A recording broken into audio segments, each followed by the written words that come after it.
السلام عليكم ورحمة الله وبركاته. شباب شوفوا هذا العصير، هذا اللي يبيعونه في الدكاكين حق الصغارية. هذا العصير خليناه شهر في الفريزر، عقب ذوبناه طلعت فيه مادة نفس الكلينكس، ما تعرف هاي جرثومة ولا هذه شو بالضبط، الله العالم داخل الباكيت. الحين بنطره ان شاء الله وبنشوف شو بيطلع فيه.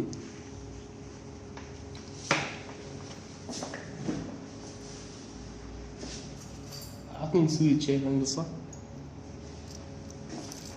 هاي طشر علينا. طبعا هو بحضور امين المختبر واللجنه المختصه. معانا امير المختبر، شكرا يا بابا. الحين بنشوف الجنين هذا اللي داخل.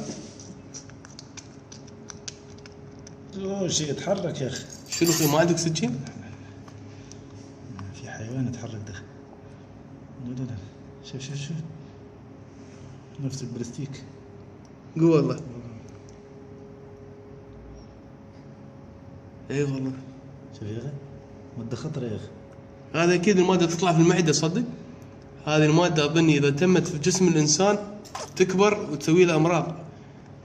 شوف نفس الشعر، نفس الكلينكس، نفس ما بلاستيك او بلاستيك. مادة بلاستيك. اتمنى ان ما حد يشتري الاشياء هذه يقطع